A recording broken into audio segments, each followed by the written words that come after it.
नमस्कार। जय हिंद, जय भारत।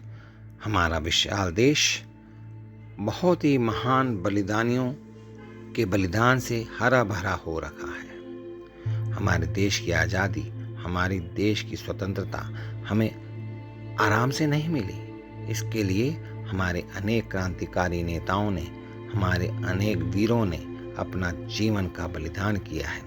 इसी श्रृंखला में 21 जनवरी सन 1945 के दिन हम पुण्यतिथि मनाते हैं श्री रास बिहारी बोस की।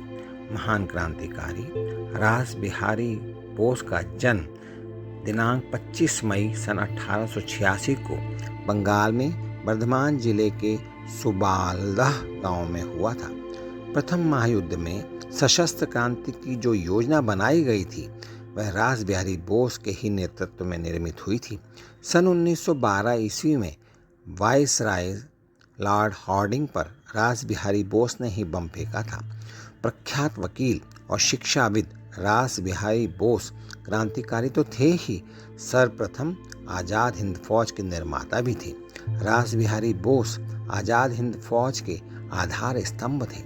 उन्होंने आज़ाद हिंद फौज की स्थापना कर उसकी कमान, उसकी बागडोर नेताजी सुभाष चंद्र बोस को सौंपी थी।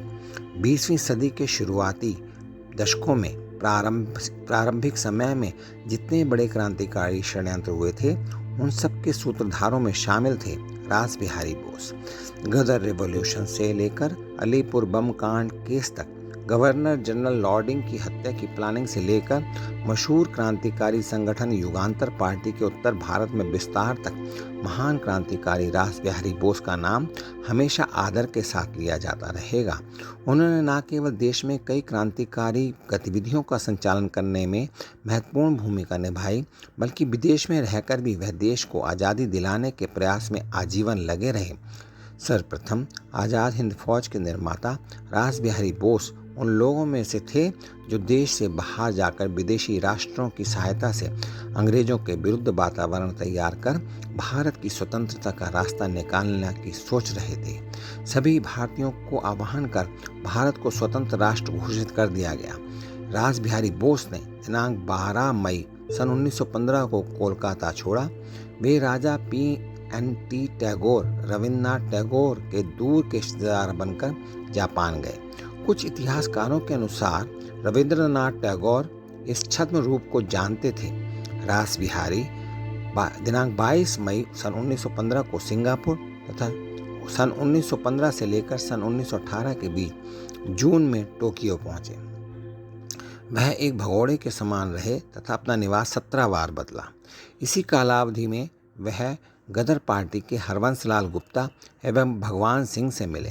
पहले महायुद्ध में जापान ब्रिटेन का मित्र राष्ट्र था तथा उसने रास बिहारी एवं हरवंशलाल को अपराधी घोषित करने का प्रयास किया।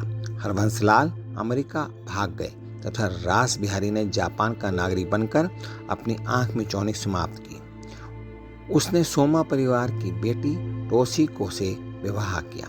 यह परिवार रास बिहारी के प्रयासों को सहानुभूति से देखता था। इस दंपत्ति के 2 बच्चे थे, लड़का मासाहिद एवं लड़की तेताको।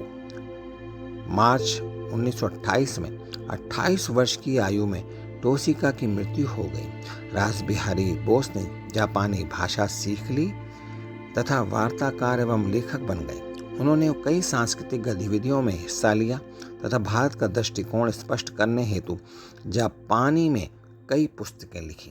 रास बिहारी के प्रयासों के कारण टोक्यो में 28 से 30 मार्च सन 1942 के बीच एक सम्मेलन का आयोजन किया गया जिसमें राजनीतिक विषय पर चर्चा हुई। टोक्यो में 28 मार्च सन 1942 को आयोजित सम्मेलन के पश्चात भारतीय स्वतंत्रता संगठन की स्थापना करने का निश्चय किया गया। कुछ दिन पश्चात सुभाष चंद्र बोस को उसका अध्यक्ष बनाना निश्चित हुआ। जापानियों द्वारा मलाया एवं बर्मा में पकड़े गए भारतीय कैदियों को भारतीय स्वतंत्रता संगठन में तथा भारतीय राष्ट्रीय सेना में भर्ती होने हेतु प्रोत्साहित किया गया।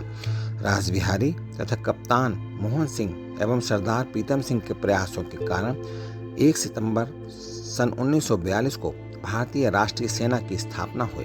वह आज़ाद हिंद फौज के नाम से भी जानी जाती थी। दूसरा महायुद्ध समाप्त होने से पूर्व दिनांक 21 जनवरी सन 1945 को टोक्यो में रास बिहारी बोस की मृत्यु हो गई। जापानी सरकार ने एक विदेशी को दी जाने वाली सर्वोच्च उपाधि से उनका सम्मान किया। आज हम श्री रास बिहारी बोस को उनके बलिदान के लिए याद करते हैं और भगवान से प्रार्थना करते हैं कि वह उनकी आत्मा को शांति प्रदान करे तथा स्वर्ग में स्थान दे। इन्हीं शब्दों के साथ मैं आप सभी परिवारजनों के लिए हार्दिक शुभकामनाएं करता हूं तथा आप सभी के लिए मंगल कामना करते हुए कहता हूं कि आप सभी स्वस्थ, सुखी और संपन्न रहें। इन्हीं शुभकामनाओं के साथ नमस्कार। जय हिंद, जय भारत।